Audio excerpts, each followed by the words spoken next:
ਗੁਰੂ ਰੂਪ ਸਾਧ ਸੰਗਤ ਜੀਓ ਗੱਜ ਕੇ ਫਤਿਹ ਬੁਲਾਓ ਜੀ। ਵਾਹਿਗੁਰੂ ਜੀ ਕਾ ਖਾਲਸਾ ਵਾਹਿਗੁਰੂ ਜੀ ਕੀ ਫਤਿਹ।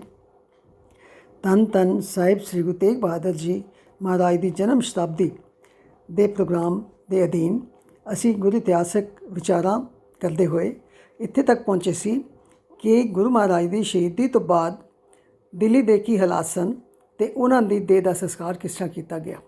ਸੋ ਇੱਥੇ ਇਹ ਗੱਲ ਅਸੀਂ ਛੱਡੀ ਸੀ ਕਿ ਉਹਨਾਂ ਦਿਨਾਂ ਵਿੱਚ ਸਿੱਖਾਂ ਦੇ ਘਰ ਦਿੱਲੀ ਵਿੱਚ ਜ਼ਿਆਦਾਤਰ ਤਿੰਨ ਥਾਵਾਂ 'ਤੇ ਸਨ। ਇੱਕ ਤਾਂ ਰਾਇਸੀਨਾ ਪਿੰਡ ਦੇ ਆਸ-ਪਾਸ, ਜਿੱਥੇ ਕਿ ਭਾਈ ਲੱਖੀ ਸ਼ਾਹ ਵਣਜਾਰੇ ਨੇ ਆਪਣੇ ਘਰ ਨੂੰ ਅੱਗ ਲਗਾ ਕੇ ਗੁਰੂ ਮਹਾਰਾਜ ਦੀ ਦੇਹ ਦਾ ਸੰਸਕਾਰ ਕਰ ਦਿੱਤਾ ਸੀ। ਦੂਸਰੀ ਜਗ੍ਹਾ ਸੀ ਭੋਗਲ ਦੇ ਆਸ-ਪਾਸ ਬਹੁਤ ਸਾਰੇ ਸਿੱਖ ਰਹਿੰਦੇ ਸਨ। ਉਹਨਾਂ ਨੂੰ ਇਹ ਪਤਾ ਲੱਗਾ ਕਿ ਅਜੇ ਤੱਕ ਭਾਈ ਮਤੀਦਾਸ, ਭਾਈ ਸਤੀਦਾਸ ਅਤੇ ਭਾਈ ਦਿਆਲਾ ਜੀ ਦਾ ਕੋਈ ਪਤਾ ਨਹੀਂ ਲੱਗਾ ਕਿ ਉਹਨਾਂ ਦੀ ਸ਼ਹਾਦਤ ਤੋਂ ਬਾਅਦ ਉਹਨਾਂ ਦੇ ਸਰੀਰ ਦਾ ਕੀ ਹੋਇਆ, ਉਹਨਾਂ ਦੇ ਸਰੀਰਾਂ ਦਾ ਕੀ ਹੋਇਆ। ਪਤਾ ਕਰਦਿਆਂ ਇਹ ਖਬਰ ਮਿਲੀ ਕਿ ਕੋਤਵਾਲ ਨੇ ਉਹਨਾਂ ਦੀਆਂ ਲਾਸ਼ਾਂ ਦੂਰ ਕਿਤੇ ਜਮਨਾ ਦੇ ਕਿਨਾਰੇ ਸੁਟਵਾ ਦਿੱਤੀਆਂ ਸਨ। ਔਰ ਵਿੱਚ ਦੂਸਰਾ ਦਿਨ ਜਿਹੜਾ ਸੀ ਉਹ ਗੁਰੂ ਤੇਗ ਬਹਾਦਰ ਜੀ ਦੀ ਸ਼ਹੀਦੀ ਦਾ ਸੀ, ਜਿਸ ਦੇ ਨਾਲ ਕਿ ਦਿੱਲੀ 'ਚ ਵੈਸੇ ਹੀ ਤਰਾ ਮਚੀ ਹੋਈ ਸੀ। ਸੋ ਭੋਗਲ ਦੇ ਸਿੱਖਾਂ ਨੇ ਕਿਸੇ ਤਰੀਕੇ ਨਾਲ ਉਹਨਾਂ ਲਾਸ਼ਾਂ ਦਾ ਪਤਾ ਕਰਵਾਇਆ ਅਤੇ ਉੱਥੋਂ ਉਹ ਲਾਸ਼ਾਂ ਲੱਭ ਕੇ ਲਿਆਏ ਅਤੇ ਉੱਥੇ ਜਿੱਥੇ ਗੁਰੂ ਹਰਕ੍ਰਿਸ਼ਨ ਸਾਹਿਬ ਜੀ ਦਾ ਸੰਸਕਾਰ ਕੀਤਾ ਗਿਆ ਸੀ, ਉਸ ਜਗ੍ਹਾ 'ਤੇ ਉਹਨਾਂ ਤਿੰਨਾਂ ਲਾਸ਼ਾਂ ਦਾ ਸੰਸਕਾਰ ਉਹਨਾਂ ਸਿੱਖਾਂ ਨੇ ਕਰ ਦਿੱਤਾ, ਜਿੱਥੇ ਹੁਣ ਗੁਰਦੁਆਰਾ ਬਾਲਾ ਸਾਹਿਬ ਹੈ। ਤਕਰੀਬਨ ਉਹੀ ਜਗ੍ਹਾ ਸੀ। ਉਸ ਤੋਂ ਬਾਅਦ ਹੁਣ ਮੈਂ ਆਪ ਜੀ ਨੂੰ ਧੰਨ ਗੁਰੂ ਤੇਗ ਬਹਾਦਰ ਜੀ ਦੇ ਸੀਸ ਦੇ ਸੰਸਕਾਰ ਦਾ ਬਿਰਤਾਂਤ ਸੁਣਾਉਣਾ ਚਾਹੁੰਦੀ ਹਾਂ, ਜਿਸ ਨੂੰ ਸੁਣ ਕੇ ਤੁਹਾਡੇ ਰੋਂਗਟੇ ਖੜ੍ਹੇ ਹੋ ਜਾਣਗੇ। ਅਤੇ ਉਹਨਾਂ ਨਿਡਰ ਸਿੱਖਾਂ ਭਾਈ ਜੈਤਾ, ਭਾਈ ਊਦਾ ਅਤੇ ਭਾਈ ਨਾਨੂ, ਉਹਨਾਂ ਦੇ ਅੱਗੇ ਤੁਹਾਡੇ ਸੀਸ ਆਪਣੇ ਆਪ ਹੀ ਝੁਕ ਜਾਣਗੇ, ਜਿਨ੍ਹਾਂ ਨੇ ਆਪਣੇ ਜਾਨ ਦੀ ਪਰਵਾਹ ਨਾ ਕਰਦੇ ਹੋਏ ਪਹਿਰੇਦਾਰਾਂ ਦੀਆਂ ਅੱਖਾਂ ਵਿੱਚ ਮਿੱਟੀ ਪਾ ਕੇ ਅਤੇ ਉਹ ਸੀਸ ਚਾਂਦਨੀ ਚੌਕ ਤੋਂ ਗੁਰੂ ਮਹਾਰਾਜ ਦਾ ਸੀਸ ਚੁੱਕਣ ਵਿੱਚ ਕਾਮਯਾਬ ਹੋ ਗਏ ਅਤੇ ਉਹਨਾਂ ਨੇ ਉਸ ਨੂੰ ਕੱਪੜੇ ਵਿੱਚ ਲਪੇਟ ਕੇ, ਸੀਸ ਨੂੰ ਕੱਪੜੇ ਵਿੱਚ ਲਪੇਟ ਕੇ ਉਹ ਤਿੰਨੋਂ ਉੱਥੋਂ ਭੱਜ ਗਏ। ਇੱਥੇ ਮੈਂ ਪਿਛਲੀ ਵਾਰੀ ਇੱਕ ਸਵਾਲ ਪੁੱਛਿਆ ਸੀ ਕਿ ਜਦੋਂ ਉਹ ਉੱਥੋਂ ਭੱਜੇ ਅਤੇ ਸਭ ਤੋਂ ਪਹਿਲੇ ਉਹਨਾਂ ਨੇ ਕਿੱਥੇ ਜਾ ਕੇ ਟਿਕੇ, ਕਿੱਥੇ ਜਾ ਕੇ ਉਹ ਰੁਕੇ। ਸੋ ਇਸ ਦਾ ਜਵਾਬ ਇਹ ਹੈ ਕਿ ਉੱਥੋਂ ਜਦੋਂ ਉਹ ਭੱਜੇ ਸਨ ਅਤੇ ਉੱਥੇ ਸਭ ਤੋਂ ਪਹਿਲੇ ਜਾ ਕੇ ਉਹ ਰੁਕੇ ਸਨ ਕਿੱਥੇ? ਕੂਚਾ ਦਿਲਵਾਲੀ ਵਿੱਚ, ਜਿੱਥੇ ਕਿ ਇਹਨਾਂ ਤਿੰਨਾਂ ਦੇ ਘਰ ਵੀ ਉੱਥੇ ਹੀ ਸਨ।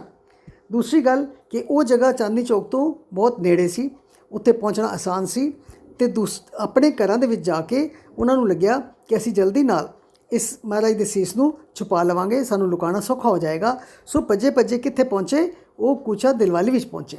ਉੱਥੇ ਜਾ ਕੇ ਉਹਨਾਂ ਨੇ ਪੂਰੇ ਸਤਿਕਾਰ ਦੇ ਨਾਲ ਭਾਈ ਜੈਤੇ ਦੇ ਘਰ ਮਹਾਰਾਜ ਦਾ ਸੀਸ ਜਿਹੜਾ ਹੈ ਉਹ ਰੱਖ ਦਿੱਤਾ ਅਤੇ ਆਪਸ ਵਿੱਚ ਇਕੱਠੇ ਹੋ ਕੇ ਅਗਲਾ ਪ੍ਰੋਗਰਾਮ ਬਣਾਉਣ ਲੱਗ ਪਏ ਕਿ ਹੁਣ ਕੀ ਕਰਨਾ ਹੈ। ਹੁਣ ਕਿਆ ਇਸ ਦਾ ਸੰਸਕਾਰ, ਸੀਸ ਦਾ ਸੰਸਕਾਰ ਇੱਥੇ ਹੀ ਕਰ ਦਿੱਤਾ ਜਾਏ ਕਿ ਕਿਸੇ ਵੀ ਤਰੀਕੇ ਇਸ ਨੂੰ ਅਨੰਦਪੁਰ ਸਾਹਿਬ ਗੁਰੂ ਗੋਬਿੰਦ ਸਿੰਘ ਜੀ ਦੇ ਕੋਲ ਪਹੁੰਚਾਇਆ ਜਾਏ। ਸੋ ਫੈਸਲਾ ਇਹ ਹੋਇਆ ਕਿ ਅਸੀਂ ਕਿਤਨੇ ਔਖੇ ਹਾਲਾਤ ਨੇ, ਕਿਤਨਾ ਵੀ ਪੈਰਾ ਹੈ, ਜਾਨਾਂ ਦੀ ਪਰਵਾਹ ਨਾ ਕਰਦੇ ਹੋਏ ਅਸੀਂ ਜਾਵਾਂਗੇ ਔਰ ਕਿਸੇ ਵੀ ਤਰੀਕੇ ਇਸ ਸੀਸ ਨੂੰ ਗੁਰੂ ਗੋਬਿੰਦ ਸਿੰਘ ਜੀ ਮਹਾਰਾਜ ਦੇ ਹਵਾਲੇ ਕਰਾਂਗੇ ਅਤੇ ਉੱਥੇ ਅਨੰਦਪੁਰ ਸਾਹਿਬ ਜਾ ਕੇ ਇਸ ਦਾ ਸੰਸਕਾਰ ਕਰਾਂਗੇ। ਇਹ ਕਹਿਣਾ ਤਾਂ ਬੜਾ ਸੌਖਾ ਸੀ, ਪਰ ਇਸ ਕੰਮ ਨੂੰ ਨਿਭਾਉਣਾ ਬਹੁਤ ਹੀ ਔਖਾ ਸੀ।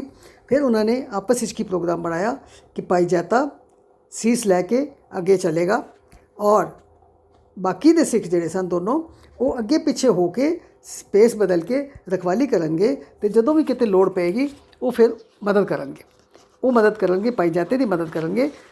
ਧਿਆਨ ਰੱਖਣਗੇ ਕਿ ਉਹ ਕਿਹੜੇ ਪਾਸੇ ਜਾ ਰਿਹਾ, ਕਿਸ ਤਰ੍ਹਾਂ ਜਾ ਰਿਹਾ, ਕਿਉਂਕਿ ਇਹ ਕੰਮ ਜਿਹੜਾ ਸੀ ਛੁਪਾ ਕੇ ਕਰਨ ਵਾਲਾ ਹੀ ਸੀ। ਸਿੱਧਾ ਜਾ ਕੇ ਉਹ ਅਨੰਦਪੁਰ ਸਾਹਿਬ ਨਹੀਂ ਜਾ ਸਕਦੇ ਸਨ। ਸੋ ਉਹ ਇਸ ਤਰੀਕੇ ਨਾਲ ਸਾਰਾ ਪ੍ਰੋਗਰਾਮ ਬਣਾਇਆ ਉਹਨਾਂ ਨੇ। ਕੂਚਾ ਦਿਲਵਾਲੀ ਦੇ ਵਿੱਚ ਬੈਠ ਕੇ ਇਹ ਸਾਰਾ ਪ੍ਰੋਗਰਾਮ ਬਣਾਇਆ ਔਰ ਇਸ ਮਿੱਥੇ ਹੋਏ ਪ੍ਰੋਗਰਾਮ ਦੇ ਅਨੁਸਾਰ ਹੀ ਉਹ ਤਿੰਨੋਂ ਅੱਧੀ ਰਾਤ ਵੇਲੇ ਹਨੇਰੇ ਵਿੱਚ ਇੱਥੋਂ ਚੱਲ ਪਏ ਅਤੇ ਦਿਨ ਚੜ੍ਹਦਿਆਂ ਤੱਕ ਉਹ ਦਿੱਲੀ ਦੀ ਸੀਮਾ ਨੂੰ ਪਾਰ ਕਰ ਗਏ। ਦਿੱਲੀ ਤੋਂ ਪਰੇ ਚਲੇ ਗਏ। ਇਸ ਸਫ਼ਰ ਦੇ ਬਾਰੇ ਲੰਬਾ ਸਫ਼ਰ ਹੈ, ਬਹੁਤ ਲੰਬਾ ਸਫ਼ਰ ਹੈ। ਇਹ ਕੋਈ ਆਸਾਨ ਕੰਮ ਨਹੀਂ ਕਿ ਦਿੱਲੀ ਤੋਂ ਅਨੰਦਪੁਰ ਸਾਹਿਬ ਇਤਨੇ ਸਖਤ ਪੈਰਿਆਂ ਦੇ ਵਿੱਚ ਇਸ ਚੀਜ਼ ਨੂੰ ਉੱਥੇ ਪਹੁੰਚਾਉਣਾ। ਪਰ ਖੈਰ ਉਹ ਪ੍ਰਣ ਕਰਕੇ ਨਿਕਲੇ ਸਨ ਅਤੇ ਗੁਰੂ ਮਹਾਰਾਜ ਨੇ ਵੀ ਉਹਨਾਂ ਦੀ ਰੱਖਿਆ ਕੀਤੀ ਔਰ ਉਹਨਾਂ ਦਾ ਪ੍ਰਣ ਜਿਹੜਾ ਸੀ ਉਸ ਨੂੰ ਪੂਰਾ ਕਰਨ ਵਿੱਚ ਪੂਰੀ ਸਹਾਇਤਾ ਕੀਤੀ ਔਰ ਉਹ ਉੱਥੇ ਪਹੁੰਚ ਗਏ। लेकिन इतनी लंबी ये साखी है कि उन्होंने उत्थे जाण तक रस्ते विच कम से कम 3-4 जगह ते रुकना पिया। 3-4 रातां उन्होंने कटियां, किस तरह छुप के कटियां और कित्थे कित्थे वो गए, किस नूं मिले और किस तरीके नाल उन्होंने अपने इस प्रोग्राम नूं सिरे चढ़ाया। सो इस लंबी यात्रा का जो वृतांत है वो असीं अगे भी कई हफ्ते तक ही करते रहांगे। सो सब तो पहले जिहड़ा पड़ाव सी उस गल मैं करन तो पहले एक विचार आप जी नाल जरूर साझा करना चाहती हाँ कि गुरु तेग बहादुर जी ने हमेशा ही अपना वचन निभाया और गुरबाणी की तुक नूं सार्थक किया। जो शरण आवे तिस कंठ लावे, ये बिरल स्वामी सदा। क्योंकि पंडित कृपा राम जी ਜਿਹੜੇ अपने नाल ब्राह्मणों ਨੂੰ ਲੈ ਕੇ ਤੇ अनंदपुर साहब गए सन और जाके उन्होंने अपने बड़े दर्दनाक तरीके दे नाल अपनी हालत ਨੂੰ ਬਿਆਨ ਕੀਤਾ ਸੀ कि इस साडे देश ਵਿੱਚ ਇਹ ਸਾਡੇ ਨਾਲ ਕੀ हो रहा। साडे धर्म ਨੂੰ खत्म किया जा रहा है, ज़बरदस्ती साडे जंजू उतारे जा रहे हैं, ज़बरदस्ती साडे मंदिरों ਨੂੰ ਢਾਇਆ जा रहा है और सानू ज़बरदस्ती मुसलमान बनाने की कोशिश की जा रही है, जो कि असी नहीं करना चाहते। कोई भी दुनिया ते इंसान अपने धर्म को छड्डना नहीं चाहता, लेकिन जदों हाकम जिहड़े वो ज़ालम हो जान तो कई बारी गरीब आदमी बेचारे वो डर भी जाते हैं, डरपोक बंदे वो उसकी गल मन के ते अपना धर्म परिवर्तन कर लेंदे ने। लेकिन जिहड़े पंडित सन, ब्राह्मण सन कश्मीर दे, वो ये काम नहीं चाहते सन। सो उन्होंने सारे पासे निराश हो गए, सब दे कोलों सहायता मंगी पर किसी ने उन्होंने सहायता नहीं की।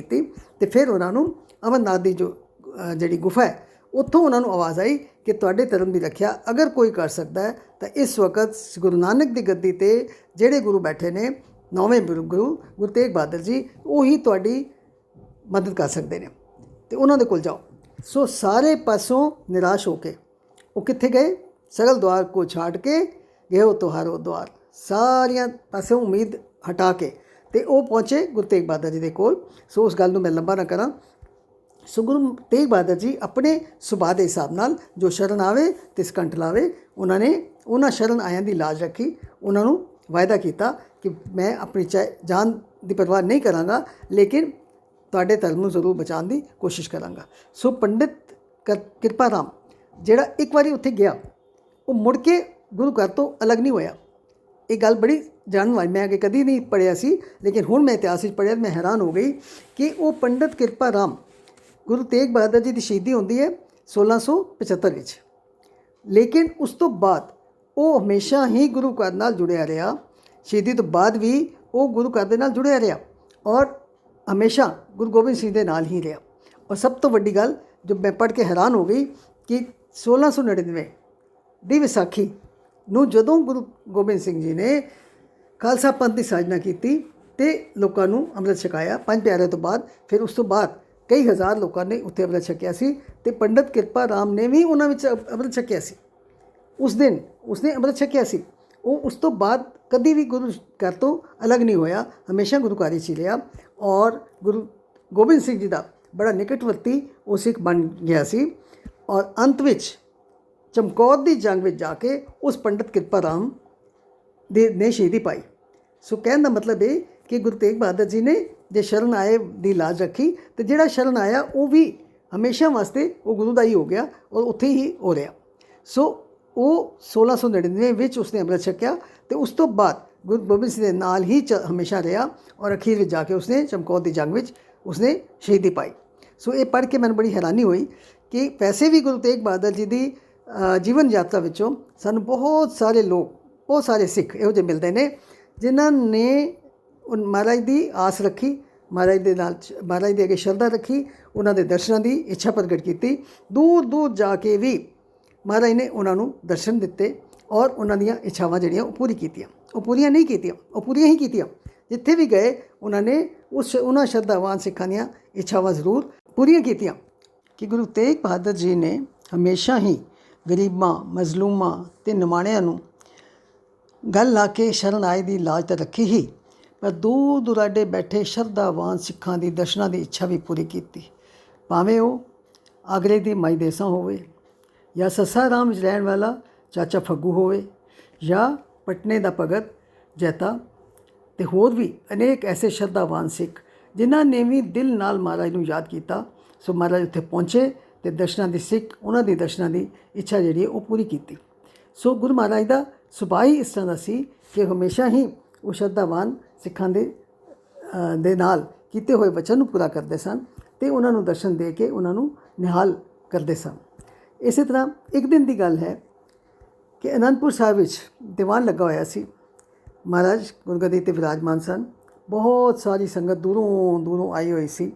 ਸੋ ਸਾਰੇ ਹੀ ਬੜੇ ਪਿਆਰ ਨਾਲ ਆਉਂਦੇ, ਮਹਾਰਾਜ ਦੇ ਅੱਗੇ ਮੱਥਾ ਟੇਕਦੇ ਅਤੇ ਵਾਪਸ ਚਲੇ ਜਾਂਦੇ। ਮਹਾਰਾਜ ਨੇ ਦੇਖਿਆ ਕਿ ਇੱਕ ਗਰੀਬੜਾ ਜਿਹਾ ਸਿੱਖ ਅੱਗੇ ਆਉਂਦਾ ਹੈ, ਮੱਥਾ ਟੇਕ ਕੇ 1 ਮਿੰਟ ਰੁਕਦਾ ਹੈ, ਫਿਰ ਵਾਪਸ ਚਲਾ ਜਾਂਦਾ ਹੈ। ਫਿਰ ਕੁਛ ਥੋੜ੍ਹੀ ਦੇਰ ਬਾਅਦ ਫਿਰ ਦੁਬਾਰਾ ਉਹ ਬੰਦਾ ਆਇਆ, ਆ ਕੇ ਉਸਨੇ ਮੱਥਾ ਟੇਕਿਆ ਅਤੇ 1-2 ਮਿੰਟ ਵਾਸਤੇ ਫਿਰ ਮਹਾਰਾਜ ਦੇ ਅੱਗੇ ਖਲੋ ਗਿਆ, ਪਰ ਬਿਨਾਂ ਕੁਛ ਬੋਲੇ ਫਿਰ ਵਾਪਸ ਚਲਾ ਗਿਆ। ਗੁਰੂ ਮਹਾਰਾਜ ਸਮਝ ਗਏ ਕਿ ਇਹ ਕੁਛ ਕਹਿਣਾ ਚਾਹੁੰਦਾ ਹੈ ਪਰ ਕਹਿਣ ਦੀ ਹਿੰਮਤ ਨਹੀਂ ਕਰ ਰਿਹਾ। ਸੋ ਮਹਾਰਾਜ ਨੇ ਦੀਵਾਨ ਤੋਂ ਬਾਅਦ ਉਸ ਨੂੰ ਬੁਲਾਇਆ ਕਿ ਤੂੰ ਕੁਛ ਕਹਿਣਾ ਚਾਹੁੰਦਾ ਹੈ, ਤੂੰ ਦੱਸ ਕਿ ਤੇਰੇ ਮਨ ਵਿੱਚ ਕੀ ਗੱਲ ਹੈ। ਤੂੰ ਉਹਨੂੰ ਪੁੱਛਿਆ ਕਿ ਤੂੰ ਦੱਸ, ਆਪਣੇ ਦਿਲ ਦੀ ਗੱਲ ਦੱਸ। ਅਤੇ ਉਸਨੇ ਹੱਥ ਜੋੜ ਕੇ ਬੇਨਤੀ ਕੀਤੀ, ਮਹਾਰਾਜ ਮੈਂ ਬਹੁਤ ਗਰੀਬ ਹਾਂ, ਮੈਂ ਧੋਬੀ ਦਾ ਕੰਮ ਕਰਦਾ, ਲੋਕਾਂ ਦੇ ਕੱਪੜੇ ਧੋ ਕੇ ਮੈਂ ਗੁਜ਼ਾਰਾ ਕਰਦਾ, ਮੈਂ ਬਹੁਤ ਹੀ ਗਰੀਬ ਹਾਂ, ਪਰ ਮੇਰੀ ਮਨ ਦੀ ਇੱਛਾ ਹੈ ਕਿ ਤੁਸੀਂ ਕਦੀ ਮੇਰੇ ਘਰ ਆਓ। ਕੀ ਤੁਸੀਂ ਕਦੀ ਮੇਰੇ ਘਰ ਆਓਗੇ? ਮਹਾਰਾਜ ਨੇ ਉਸ ਦੀ ਗੱਲ ਸੁਣ ਕੇ ਉਸ ਨੂੰ ਕੀ ਜਵਾਬ ਦਿੱਤਾ? ਮਹਾਰਾਜ ਨੇ ਕਿਹਾ ਕਿ ਸਾਡੇ ਵੱਡਿਆਂ ਨੇ, ਸਾਡੇ ਗੁਰੂ ਸਾਹਿਬਾਨ ਨੇ ਤਾਂ ਇਹ ਸਾਰੇ ਐਗਜ਼ਾਮਪਲ ਹੀ ਸੈੱਟ ਕੀਤੇ ਨੇ। ਗੁਰੂ ਨਾਨਕ ਦੇਵ ਜੀ ਨੇ ਤਾਂ ਇਹੀ ਕਿਹਾ, ਨੀਚਾ ਅੰਦਰ ਨੀਚ ਜਾਤ, ਨੀਚੀ ਹੁਆਤ ਨੀਚ, ਨਾਨਕ ਤਿਨਕੇ ਸੰਗ ਸਾਥ, ਵੱਡਿਆਂ ਸਿਓ ਕਿਆ ਰੀਸ। ਸਭ ਨੇ ਗਰੀਬਾਂ ਦੇ ਨਾਲ, ਨੀਚਾਂ ਦੇ ਨਾਲ ਪਿਆਰ ਕੀਤਾ। ਅਤੇ ਤੁਸੀਂ ਇਹ ਦੱਸੋ ਕਿ ਮੈਂ ਉਹਨਾਂ ਦੇ ਵਚਨ ਦੇ, ਉਹਨਾਂ ਦੇ ਪਦ ਚਿੰਨ੍ਹਾਂ 'ਤੇ ਚੱਲਾਂਗਾ ਅਤੇ ਮੈਂ ਤੁਹਾਡੇ ਘਰ ਜ਼ਰੂਰ ਆਵਾਂਗਾ। ਗੁਰੂ ਨਾਨਕ ਦੇਵ ਜੀ ਵੀ ਮਲਿਕ ਭਾਗੇ ਨੂੰ ਛੱਡ ਕੇ ਲਾਲੋ ਦੇ ਘਰ ਗਏ ਸਨ। ਉਹਨਾਂ ਨੇ ਇਹ ਵਿਚਾਰ ਨਹੀਂ ਕੀਤਾ ਸੀ ਕਿ ਗਰੀਬ ਹੈ ਅਤੇ ਮੈਂ ਇਸਦੇ ਘਰ ਨਹੀਂ ਜਾਣਾ। ਮਹਾਰਾਜ ਨੇ ਹਮੇਸ਼ਾ ਗਰੀਬਾਂ ਨਾਲ ਪਿਆਰ ਕੀਤਾ। ਸੋ ਮੈਂ ਵੀ ਜ਼ਰੂਰ ਤੁਹਾਡੇ ਘਰ ਆਵਾਂਗਾ ਅਤੇ ਤੁਹਾਡੀ ਇੱਛਾ ਜਿਹੜੀ ਉਹ ਪੂਰੀ ਕਰਾਂਗਾ। ਉਹ ਵਿਚਾਰਾ ਬੜਾ ਖੁਸ਼ੀ ਚਲਾ ਗਿਆ, ਆਪਣੇ ਘਰ ਚਲਾ ਗਿਆ ਔਰ ਆਪਣੇ ਘਰ ਜਾ ਕੇ ਵੀ ਹਰ ਰੋਜ਼ ਉਹ ਗੁਰਬਾਣੀ ਪੜ੍ਹੇ, ਅਰਦਾਸ ਕਰੇ, ਮਹਾਰਾਜ ਕਦੋਂ ਆਓਗੇ। ਬਹੁਤ ਯਾਦ ਕਰਦਾ ਸੀ, ਬਹੁਤ ਪਿਆਰ ਨਾਲ ਮਹਾਰਾਜ ਨੂੰ ਯਾਦ ਕਰਿਆ ਕਰੇ ਕਿ ਤੁਸੀਂ ਮੇਰੇ ਘਰ ਕਦੋਂ ਆਓਗੇ। ਅੰਦਰੋਂ ਬੜਾ ਖੁਸ਼ ਸੀ ਕਿ ਮਹਾਰਾਜ ਨੇ ਕਿਹਾ ਕਿ ਮੈਂ ਜ਼ਰੂਰ ਆਵਾਂਗਾ ਅਤੇ ਉਹ ਜ਼ਰੂਰ ਆਉਣਗੇ। ਖੈਰ ਕੁਝ ਸਮਾਂ ਇਸੇ ਤਰ੍ਹਾਂ ਬੀਤਦਾ ਗਿਆ, ਸਮਾਂ ਬੀਤਦਾ ਗਿਆ, ਹਾਲਾਤ ਬਦਲਦੇ ਗਏ ਅਤੇ ਆਖਰ ਉਹ ਸਮਾਂ ਆ ਗਿਆ ਕਿ ਗੁਰੂ ਤੇਗ ਬਹਾਦਰ ਜੀ ਦੀ ਚਾਂਦਨੀ ਚੌਕ ਦੇ ਵਿੱਚ ਸ਼ਹੀਦੀ ਹੋ ਗਈ। ਉਹ ਦਿਨ ਆ ਗਿਆ ਜਦੋਂ ਦਿੱਲੀ ਦੇ ਚਾਂਦਨੀ ਚੌਕ ਵਿੱਚ ਮਹਾਰਾਜ ਦੀ ਸ਼ਹੀਦੀ ਹੋ ਗਈ। ਅਤੇ ਜਿਸ ਤਰ੍ਹਾਂ ਅਸੀਂ ਪਿੱਛੇ ਵਿਚਾਰ ਕਰਦੇ ਆ ਰਹੇ ਹਾਂ, ਅਤੇ ਭਾਈ ਜੈਤਾ ਜੀ ਅਤੇ ਉਹਨਾਂ ਦੇ ਨਾਲ ਦੇ ਭਾਈ ਉਦਾ, ਭਾਈ ਨੈਣੂ, ਉਹਨਾਂ ਨੇ ਕਿਸ ਤਰੀਕੇ ਦੇ ਨਾਲ ਉੱਥੋਂ ਸੀਸ ਚੁੱਕ ਕੇ ਅਤੇ ਇਹ ਫੈਸਲਾ ਕੀਤਾ, ਇਹ ਪ੍ਰਣ ਕੀਤਾ ਕਿ ਅਸੀਂ ਇਹਨਾਂ ਨੂੰ ਅਨੰਦਪੁਰ ਸਾਹਿਬ ਪਹੁੰਚਾਉਣਾ ਹੈ। ਸੋ ਉਹ ਰਾਤੋਂ ਰਾਤ ਉੱਥੋਂ ਚੱਲ ਕੇ ਅਤੇ ਦਿੱਲੀ ਤੋਂ ਬਾਹਰ ਨਿਕਲ ਗਏ ਸਨ। ਸੋ ਸਭ ਤੋਂ ਪਹਿਲੇ ਜਦੋਂ ਉਹ ਪਹੁੰਚੇ, ਦਿਨ ਚੜ੍ਹਦੇ ਹੀ, ਅਤੇ ਉਹ ਪਹੁੰਚੇ ਕਿੱਥੇ? ਤਰਾਵੜੀ ਦੇ ਸਥਾਨ 'ਤੇ ਪਹੁੰਚੇ। ਜਦੋਂ ਉੱਥੇ ਪਹੁੰਚੇ ਅਤੇ ਉੱਥੇ ਜਾ ਕੇ ਉਹਨਾਂ ਨੇ ਪੁੱਛਿਆ ਕਿ ਇੱਥੇ ਕੋਈ ਗੁਰੂ ਕਾ ਸਿੱਖ ਰਹਿੰਦਾ ਹੈ। ਸੋ ਹੌਲੀ ਹੌਲੀ ਪੁੱਛਦੇ ਇਹ ਪਤਾ ਲੱਗਿਆ ਕਿ ਇੱਥੇ ਇੱਕ ਕਿਲ੍ਹਾ ਹੈ ਔਰ ਕਿਲ੍ਹੇ ਦੇ ਬਾਹਰ ਇੱਕ ਤਲਾਬ ਹੈ। ਤਲਾਬ ਦੇ ਆਸ-ਪਾਸ ਬਹੁਤ ਸਾਰੇ ਧੋਬੀਆਂ ਦੇ ਘਰ ਨੇ ਅਤੇ ਜੋ ਆਪਣੇ ਆਪ ਨੂੰ ਗੁਰੂ ਕੇ ਸਿੱਖ ਕਹਿੰਦੇ ਨੇ ਔਰ ਗਾਏ ਬਗਾਏ ਉਹ ਅਨੰਦਪੁਰ ਸਾਹਿਬ ਗੁਰੂ ਮਹਾਰਾਜ ਦੇ ਦਰਸ਼ਨਾਂ ਨੂੰ ਵੀ ਜਾਂਦੇ ਨੇ। ਸੋ ਇਹ ਗੱਲ ਜਦੋਂ ਉਹਨਾਂ ਪਤਾ ਲੱਗੀ ਅਤੇ ਉਹ ਟੂੰਡਦੇ ਉਸ ਜਗ੍ਹਾ ਉੱਤੇ ਭਾਈ ਜੈਤਾ ਜੀ ਪਹੁੰਚ ਗਏ। ਅਤੇ ਜਦੋਂ ਉੱਥੇ ਪਹੁੰਚੇ ਤਾਂ ਸਭ ਤੋਂ ਪਹਿਲੇ ਉਹਨਾਂ ਨੂੰ ਇੱਕ ਬੰਦਾ ਮਿਲਿਆ, ਉਹੀ ਗੁਰੂ ਕਾ ਸਿੱਖ ਸੀ, ਉਹੀ ਧੋਬੀ ਸੀ। ਹੁਣ ਇੱਥੇ ਮੈਂ 1 ਮਿੰਟ ਰੁਕ ਕੇ ਅਤੇ ਸਵਾਲ ਪੁੱਛਣਾ ਚਾਹਾਂਗੀ, ਜਿਨ੍ਹਾਂ ਨੇ ਕਦੀ ਵੀ ਗੁਰੂ ਤੇਗ ਬਹਾਦਰ ਜੀ ਦੀ ਸ਼ਹੀਦੀ ਦੇ ਬਾਰੇ ਜਾਂ ਗੁਰੂ ਤੇਗ ਬਹਾਦਰ ਜੀ ਦੇ ਸੰਸਕਾਰ ਦੇ ਬਾਰੇ ਕਦੀ ਇਤਿਹਾਸ ਪੜ੍ਹਿਆ ਹੋਏਗਾ ਜਾਂ ਸੁਣਿਆ ਹੋਏਗਾ, ਉਹ ਜ਼ਰੂਰ ਇਹ ਦੱਸ ਸਕਣਗੇ ਕਿ ਉਹ ਧੋਬੀ ਜਿਹੜਾ ਭਾਈ ਜੈਤਾ ਜੀ ਨੂੰ ਮਿਲਿਆ ਸੀ ਉਸਦਾ ਕੀ ਨਾਮ ਸੀ, ਉਸਦਾ ਕੀ ਨਾਮ ਸੀ। ਮੈਂ ਰਿਪੀਟ ਕਰ ਰਹੀ ਹਾਂ ਕਿ ਜਿਹੜਾ ਧੋਬੀ ਤਰਾਵੜੀ ਦੇ ਸਥਾਨ 'ਤੇ ਭਾਈ ਜੈਤਾ ਜੀ ਨੂੰ ਮਿਲਿਆ ਸੀ ਉਸਦਾ ਨਾਮ ਤੁਸੀਂ ਦੱਸੋ। ਖੈਰ ਅੱਗੇ ਚਲੀਏ। ਸੋ ਭਾਈ ਜੈਤਾ ਜੀ ਨੇ ਜਦੋਂ ਦੇਖ ਲਿਆ ਕਿ ਵਾਕਈ ਗੁਰੂ ਦੇ ਸਿੱਖ ਨੇ, ਪਿਆਰ ਵਾਲੇ ਸਿੱਖ ਨੇ, ਸੋ ਉਸਨੇ ਉਹਨਾਂ ਨਾਲ ਗੁਰੂ ਤੇਗ ਬਹਾਦਰ ਜੀ ਦੀ ਸ਼ਹੀਦੀ ਦੀ ਸਾਰੀ ਗਾਥਾ ਉਹ ਸੁਣਾਈ, ਘਟਨਾ ਸੁਣਾਈ ਕਿ ਦੇਖੋ ਇਹ ਕੀ ਹੋ ਗਿਆ, ਕਿ ਗੁਰੂ ਮਹਾਰਾਜ ਦੇ ਨਾਲ ਕੀ ਬੀਤੀ ਇਹ ਸਾਰੀ ਗੱਲ ਉਹਨਾਂ ਨੇ ਸੁਣਾਈ। ਸੋ ਉਹ ਸੁਣ ਕੇ ਅਤੇ ਬਹੁਤ ਹੀ ਉਦਾਸ, ਬਹੁਤ ਹੀ ਨਿਰਾਸ਼, ਬਹੁਤ ਹੀ ਵਿਰਾਗ ਵਿੱਚ ਆ ਗਿਆ। ਉਹ ਧੋਬੀ ਜਿਹੜਾ ਸੀ ਉਹ ਬੜੇ ਹੀ ਵਿਰਾਗ ਵਿੱਚ ਆ ਗਿਆ, ਬਹੁਤ ਦੁਖੀ ਹੋਇਆ। ਜੋ ਗੱਲਾਂ ਸੁਣਦਾ ਅਤੇ ਹੈਰਾਨ ਹੋ ਜਾਂਦਾ ਕਿ ਆਪਣੇ ਹੀ ਦੇਸ਼ ਵਿੱਚ ਦੇਖੋ ਕਿਸ ਤਰ੍ਹਾਂ ਜ਼ਾਲਮ ਜਿਹੜੇ ਹਾਕਮ ਨੇ ਉਹ ਭਗਤਾਂ ਦੇ ਨਾਲ ਇੱਕ ਹੀ ਵਰਤਾਵਾ ਕਰ ਰਹੇ ਨੇ। ਉਹਨਾਂ ਨੇ ਗੁਰੂ ਤੇਗ ਬਹਾਦਰ ਜੀ ਦਾ ਸੀਸ ਜਿਹੜਾ ਉਹ ਧੜ ਤੋਂ ਅਲੱਗ ਕਰ ਦਿੱਤਾ। ਬੜਾ ਸੁਣ ਕੇ ਬਹੁਤ ਹੈਰਾਨ ਔਰ ਬਹੁਤ ਹੀ ਦੁਖੀ ਸੀ, ਔਰ ਮਨ ਹੀ ਮਨ ਉਸ ਨੂੰ ਉਹ ਗੱਲ ਯਾਦ ਆ ਗਈ। ਉਹ ਗੱਲ ਯਾਦ ਆ ਗਈ ਅਤੇ ਉਹ ਰੋਣ ਲੱਗ ਪਿਆ ਕਿ ਮਹਾਰਾਜ ਨੇ ਤਾਂ ਮੇਰੇ ਨਾਲ ਵਾਅਦਾ ਕੀਤਾ ਸੀ, ਵਾਅਦਾ ਨਹੀਂ ਮੇਰੇ ਨਾਲ ਵਾਅਦਾ ਕੀਤਾ ਸੀ ਕਿ ਅਸੀਂ ਤੇਰੇ ਘਰ ਆਵਾਂਗੇ। ਸੋ ਉਹ ਵਾਅਦਾ ਤਾਂ ਹੁਣ ਕਦੀ ਪੂਰਾ ਹੋ ਹੀ ਨਹੀਂ ਸਕਦਾ, ਉਹ ਹੋ ਹੀ ਨਹੀਂ ਸਕੇਗਾ।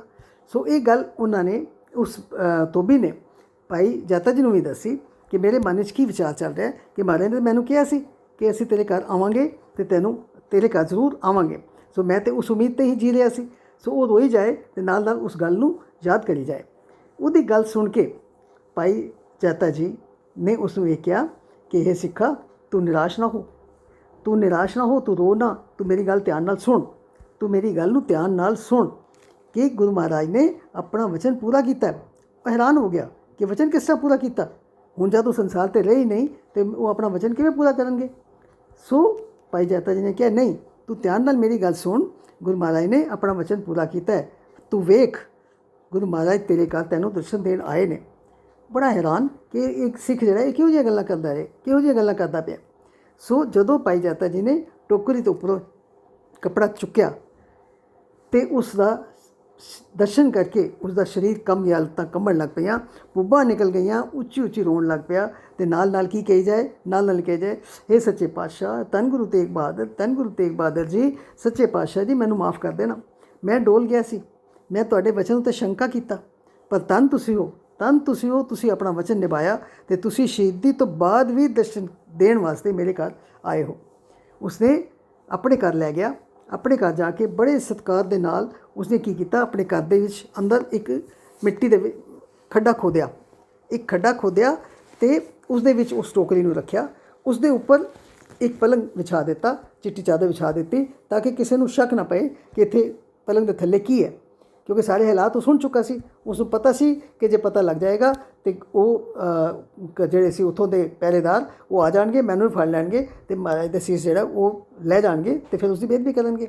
ਸੋ ਉਸਨੇ ਫੌਰਨ ਆਪਣੇ ਘਰ ਦੇ ਖੱਡਾ ਖੋਦ ਕੇ ਥੱਲੇ ਉਹ ਟੋਕਰੀ ਛੁਪਾ ਦਿੱਤੀ ਅਤੇ ਸਾਰੀ ਰਾਤ ਬੈਠ ਕੇ ਉਹ ਉੱਥੇ ਉਸ ਪਲੰਗ ਦੇ ਕੋਲ ਗੁਰਬਾਣੀ ਪੜ੍ਹਦੇ ਰਹੇ, ਪਾਠ ਕਰਦੇ ਰਹੇ। ਭਾਈ ਜਾਤਾ ਜੀ ਨੇ ਥੋੜ੍ਹਾ ਬਹੁਤ ਆਰਾਮ ਕੀਤਾ। ਸੋ ਉਸ ਸਿੱਖ ਨੇ, ਉਸ ਧੋਬੀ ਨੇ, ਉਹ ਆਪਣੀ ਸ਼ਰਧਾ ਜਿਹੜੀ ਸੀ ਉਸਦੀ ਪੂਰੀ ਹੋਈ ਕਿ ਗੁਰੂ ਤੇਗ ਬਹਾਦਰ ਜੀ ਨੇ ਇਸ ਸੰਸਾਰ ਵਿੱਚ ਨਾ ਰਹਿੰਦੇ ਹੋਏ ਵੀ ਉਸ ਦੇ ਨਾਲ ਆਪਣਾ ਜਿਹੜਾ ਸੀ ਵਚਨ ਉਹ ਨਿਭਾਇਆ। ਉਹ ਬਾਰ-ਬਾਰ ਮਾफ़ੀ ਮੰਗੀ ਜਾਏ, ਮਹਾਰਾਜ ਮੈਂ ਸ਼ੰਕਾ ਕੀਤੀ, ਮੈਨੂੰ ਮਾफ़ ਕਰ ਦੇਣਾ, ਮੈਨੂੰ ਮਾफ़ ਕਰ ਦੇਣਾ, ਤੁਸੀਂ ਤਾਂ ਆਪਣਾ ਵਚਨ ਨਿਭਾਇਆ ਅਤੇ ਤੁਸੀਂ ਮੇਰੇ ਘਰ ਮੈਨੂੰ ਦਰਸ਼ਨ ਦੇਣ ਵਾਸਤੇ ਆਏ ਹੋ। ਸੋ ਉੱਥੋਂ ਨਿਕਲ ਕੇ ਉਹ ਸਾਰਾ ਪਰਿਵਾਰ ਪੂਰੀ ਰਾਤ ਬੈਠ ਕੇ ਪਾਠ ਕਰਦੇ ਰਹੇ ਅਤੇ ਉਸ ਤੋਂ ਬਾਅਦ ਭਾਈ ਜਾਤਾ ਜੀ ਨੇ ਉੱਥੋਂ ਨਿਕਲ ਕੇ ਕੁਛ ਆਰਾਮ ਕਰਨ ਤੋਂ ਬਾਅਦ ਅਗਲੇ ਦਿਨ ਫਿਰ ਉਹ ਆਪਣੇ ਸਫ਼ਰ 'ਤੇ ਅੱਗੇ ਟੁਰ ਪਏ। ਜਿਸ ਤਰ੍ਹਾਂ ਪਲਾਨ ਕੀਤਾ ਹੋਇਆ ਸੀ, ਆਪਣੇ ਅਗਲੇ ਸਫ਼ਰ ਦੇ ਉੱਤੇ ਟੁਰ ਪਏ। ਗੁਰੂ ਮਹਾਰਾਜ ਦੇ ਸੀਸ ਦਾ ਸਫ਼ਰ ਅਜੇ ਬਹੁਤ ਲੰਬਾ ਹੈ। ਇਹ ਤਾਂ ਸਿਰਫ ਪਹਿਲਾ ਪੜਾਅ ਹੈ। ਇਹ ਭਾਈ ਜਾਤਾ ਜੀ ਦਾ ਪਹਿਲਾ ਪੜਾਅ ਹੈ। ਇੱਕ ਰਾਤ ਇਹਨਾਂ ਨੇ ਕਿੱਥੇ ਕੱਟੀ। ਇਸ ਤੋਂ ਬਾਅਦ ਅਨੰਦਪੁਰ ਸਾਹਿਬ ਪਹੁੰਚਣ ਤੋਂ ਪਹਿਲੇ 3 ਰਾਤਾਂ ਹੋਰ ਨੇ। 3 ਰਾਤਾਂ ਹੋਰ ਉਹਨਾਂ ਨੇ ਕਿਸ ਤਰੀਕੇ ਨਾਲ ਕੱਟੀਆਂ, ਕਿੱਥੇ ਕਿੱਥੇ ਗਏ, ਕਿਸ ਕਿਸੇ ਨਾਲ ਗੱਲਬਾਤ ਕੀਤੀ, ਕਿੰਨਾ ਹਾਲਾਤਾਂ ਵਿੱਚੋਂ ਗੁਜ਼ਰੇ। ਸੋ ਉਹ ਵਰਣਨ ਜਿਹੜਾ ਉਹ ਬਹੁਤ ਲੰਬਾ ਹੈ ਔਰ ਅਸੀਂ ਅਗਲੇ ਹਰ ਹਫ਼ਤੇ ਦੇ ਵਿੱਚ ਉਸੇ ਦੇ ਬਾਰੇ ਅਸੀਂ ਗੱਲਬਾਤ ਜਿਹੜਾ ਉਹ ਕਰਦੇ ਰਹਾਂਗੇ ਕਿ ਉਹ ਕਿਸ ਤਰੀਕੇ ਨਾਲ ਆਖਰ ਆਪਣੇ ਮਿਸ਼ਨ ਵਿੱਚ ਕਿਸ ਤਰ੍ਹਾਂ ਉਹ ਕਾਮਯਾਬ ਹੋ ਗਿਆ, ਕਿਤਨੀਆਂ ਮੁਸੀਬਤਾਂ ਦਾ ਸਾਹਮਣਾ ਕਰਨਾ ਪਿਆ, ਕਿਸ ਤਰੀਕੇ ਦੇ ਨਾਲ ਉਹ ਟਾਈਮ ਉਸਨੇ ਕੱਟਿਆ, ਥਾਂ ਥਾਂ 'ਤੇ ਛੁਪ ਕੇ ਰਾਤਾਂ ਕੱਟੀਆਂ, ਪੈਦਲ ਚੱਲਿਆ ਔਰ ਅਖੀਰ ਜਾ ਕੇ ਉਹ ਅਨੰਦਪੁਰ ਸਾਹਿਬ ਪਹੁੰਚ ਗਿਆ। ਖੈਰ, ਅੱਜ ਅਸੀਂ ਗੱਲ ਕੀਤੀ ਹੈ ਸਿਰਫ ਉਸ ਪਹਿਲੇ ਪੜਾਅ ਦੀ ਜਿਹੜਾ ਕਿ ਤਰਾਵੜੀ ਵਿੱਚ ਸੀ। ਤਰਾਵੜੀ ਦੇ ਵਿੱਚ ਅੱਜ ਅਸੀਂ ਜਦੋਂ ਉੱਥੇ ਜਾਂਦੇ ਹਾਂ ਤਾਂ ਉੱਥੇ ਇੱਕ ਬਹੁਤ ਵੱਡਾ ਗੁਰਦੁਆਰਾ, ਬਹੁਤ ਆਲੀਸ਼ਾਨ ਗੁਰਦੁਆਰਾ ਬਣਾਇਆ ਗਿਆ ਹੈ ਔਰ ਉਸ ਦੇ ਉੱਤੇ ਗੁਰੂ ਤੇਗ ਬਹਾਦਰ ਜੀ ਮਹਾਰਾਜ ਦੇ ਸ਼ਹੀਦੀ ਪੁਰਬ ਹਰ ਸਾਲ ਬੜੇ ਧੂਮਧਾਮ ਨਾਲ ਮਨਾਇਆ ਜਾਂਦਾ ਹੈ। ਉਹ ਪੂਰੇ ਹਿੰਦੁਸਤਾਨ ਵਿੱਚ ਨਹੀਂ, ਬਾਹਰੋਂ ਵੀ ਸੰਗਤਾਂ ਉੱਥੇ ਆਉਂਦੀਆਂ ਨੇ। ਬਹੁਤ ਵੱਡਾ ਸਮਾਗਮ ਉਸ ਜਗ੍ਹਾ ਦੇ ਉੱਤੇ ਕੀਤਾ ਜਾਂਦਾ ਹੈ ਅਤੇ ਅਸਲ ਵਿੱਚ ਉਹ ਜਗ੍ਹਾ ਕਿਹੜੀ ਸੀ, ਉਹ ਉਸ ਗਰੀਬ ਧੋਬੀ ਦਾ ਘਰ ਸੀ, ਉਸ ਨੂੰ ਪਾਗ ਲੱਗੇ ਔਰ ਅੱਜ ਦੇਖੋ ਉੱਥੇ ਹਜ਼ਾਰਾਂ ਲੋਕ ਜਾ ਕੇ ਨਤਮਸਤਕ ਹੁੰਦੇ ਨੇ ਔਰ ਉਸ ਦੇ ਉੱਤੇ ਬੜੇ ਵੱਡੇ ਵੱਡੇ ਸਮਾਗਮ ਕੀਤੇ ਜਾਂਦੇ ਨੇ। ਗੁਰਦੁਆਰਾ ਦਰਸ਼ਨ ਕਰਨ ਦੇ ਲਾਇਕ ਹੈ, ਬਹੁਤ ਵੱਡਾ ਗੁਰਦੁਆਰਾ ਹੈ। ਜੇ ਕਦੀ ਮੌਕਾ ਮਿਲੇ ਤਾਂ ਤਰਾਵੜੀ ਜਾ ਕੇ ਉਸ ਗੁਰਦੁਆਰੇ ਦੇ ਦਰਸ਼ਨ ਜ਼ਰੂਰ ਕਰੀਏ ਅਤੇ ਇਤਿਹਾਸ ਨੂੰ ਜਾਣਨ ਦੀ ਕੋਸ਼ਿਸ਼ ਕਰੀਏ।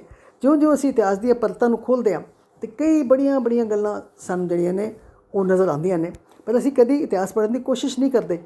ਜੇ ਪੜ੍ਹ ਕੋਸ਼ਿਸ਼ ਕਰੀਏ ਤੇ ਬੜੀਆਂ ਹੀ ਗੱਲਾਂ, ਛੋਟੀਆਂ ਛੋਟੀਆਂ ਗੱਲਾਂ ਵੀ ਸਾਨੂੰ ਉਹਦੇ 'ਚੋਂ ਲੱਭਦੀਆਂ ਨੇ ਜਿਹੜੀਆਂ ਅਸੀਂ ਕਦੀ ਅੱਗੇ ਸੁਣੀਆਂ ਨਹੀਂ ਹੁੰਦੀਆਂ। ਸੋ ਇਹ ਜਿਹੜਾ ਸੀਸ ਦਾ ਸਫ਼ਰ, ਮਹਾਰਾਜ ਦੇ ਗੁਰੂ ਤੇਗ ਬਹਾਦਰ ਜੀ ਦੇ ਸੀਸ ਦਾ ਸਫ਼ਰ ਜਿਹੜਾ ਹੈ ਇਹ ਬੜਾ ਲੰਬਾ ਹੈ, ਔਰ ਇਹ ਅੱਗੇ 3-4 ਵਾਰੀ ਵਿੱਚ ਇਸ ਦਾ ਵਰਣਨ ਹੀ ਕੀਤਾ ਜਾਏਗਾ, ਤਾਂ ਜਾ ਕੇ ਸੀਸ ਦਾ ਸੰਸਕਾਰ ਹੋਏਗਾ। ਇਹ ਸੋਚੋ ਕਿ ਦੁਨੀਆ ਦੇ ਉੱਤੇ ਇਹੋ ਜਿਹੀ ਮਿਸਾਲ ਕਿੱਥੇ ਮਿਲਣੀ ਹੈ। ਇੱਕ ਤਾਂ ਸ਼ਹੀਦੀ, ਔਰ ਕਿਹਨਾਂ ਹਾਲਾਤਾਂ ਵਿੱਚ ਸ਼ਹੀਦੀ, ਔਰ ਦੂਸਰੀ ਗੱਲ ਕਿ ਸੀਸ ਧੜ ਦਾ ਸੰਸਕਾਰ ਕਿਤੇ ਹੋਰ ਅਤੇ ਸੀਸ ਦਾ ਸੰਸਕਾਰ ਕਿਤੇ ਹੋਰ। ਧੜ ਦਾ ਸੰਸਕਾਰ ਕਿਸ ਦਿਨ ਅਤੇ ਸੀਸ ਦਾ ਸੰਸਕਾਰ ਕਿਸ ਦਿਨ, 4 ਦਿਨ ਦੇ ਬਾਅਦ, ਕਦੀ ਕੋਈ ਮੰਨ ਹੀ ਨਹੀਂ ਸਕਦਾ। ਇਹ ਬੜੀਆਂ ਅਜੀਬ ਗੱਲਾਂ ਸਾਨੂੰ ਸਾਹਮਣੇ ਆਉਂਦੀਆਂ ਨੇ ਜਦੋਂ ਅਸੀਂ ਇਤਿਹਾਸ ਨੂੰ ਪੜ੍ਹਦੇ ਹਾਂ। ਸੋ ਕਿਰਪਾ ਕਰਕੇ ਇਹ ਕੀਰਤਨ ਕਰਨ ਨਾਲ, ਗੁਰਬਾਣੀ ਪੜ੍ਹਨ ਦੇ ਨਾਲ ਨਾਲ ਸਾਨੂੰ ਗੁਰੂ ਇਤਿਹਾਸ ਨੂੰ ਵੀ ਜਾਣਨਾ ਬੜਾ ਜ਼ਰੂਰੀ ਹੈ। ਸੋ ਅਸੀਂ ਕੋਸ਼ਿਸ਼ ਜੋ ਕਰ ਰਹੇ ਹਾਂ, ਮਹਾਰਾਜ ਸਾਨੂੰ ਸਫਲਤਾ ਦੇਣਗੇ। ਗੁਰੂ ਤੇਗ ਬਹਾਦਰ ਜੀ ਦੀ ਜਨਮ ਸ਼ਤਾਬਦੀ ਤੱਕ ਅਸੀਂ ਮਹਾਰਾਜ ਦੀ ਜੀਵਨ ਯਾਤਰਾ ਦਾ ਵਰਣਨ ਕੁਛ ਥੋੜ੍ਹਾ ਬਹੁਤ ਜਿਹੜਾ ਤੁਸ਼ ਬੁੱਧੀ ਅਨੁਸਾਰ ਅਸੀਂ ਕਰ ਸਕਦੇ ਹਾਂ ਉਹ ਅਸੀਂ ਕਰਾਂਗੇ। ਪੂਰਾ ਕਰਨਾ ਤੇ ਸਾਡੇ ਪਾਇਆ ਨਹੀਂ ਹੈ, ਸਾਡੇ ਕੋਈ ਇਸ ਔਕਾਤ ਨਹੀਂ ਹੈ ਕਿ ਮਹਾਰਾਜ ਦੇ ਜੀਵਨ ਨੂੰ ਅਸੀਂ ਜਾਣ ਸਕੀਏ, ਲੇਕਿਨ ਫਿਰ ਵੀ ਤੁਸ਼ ਬੁੱਧੀ ਅਨੁਸਾਰ ਜਿੰਨਾ ਥੋੜ੍ਹਾ ਬਹੁਤ ਸਾਨੂੰ ਪਤਾ ਲੱਗੇ ਉਹ ਉਤਨਾ ਹੀ ਸਾਨੂੰ ਜ਼ਰੂਰ ਜਾਣ ਲੈਣਾ ਚਾਹੀਦਾ, ਔਰ ਆਪਣੇ ਬੱਚਿਆਂ ਦੇ ਨਾਲ ਜ਼ਰੂਰ ਸ਼ੇਅਰ ਕਰਨਾ ਚਾਹੀਦਾ। ਮੇਰੀ ਬੇਨਤੀ ਨੂੰ ਪ੍ਰਵਾਨ ਕਰਨਾ ਜੀ। ਅੱਜ ਦਾ ਪ੍ਰੋਗਰਾਮ ਇੱਥੇ ਹੀ ਖਤਮ ਹੈ। ਵਾਹਿਗੁਰੂ ਜੀ ਕਾ ਖਾਲਸਾ, ਵਾਹਿਗੁਰੂ ਜੀ ਕੀ ਫਤਿਹ।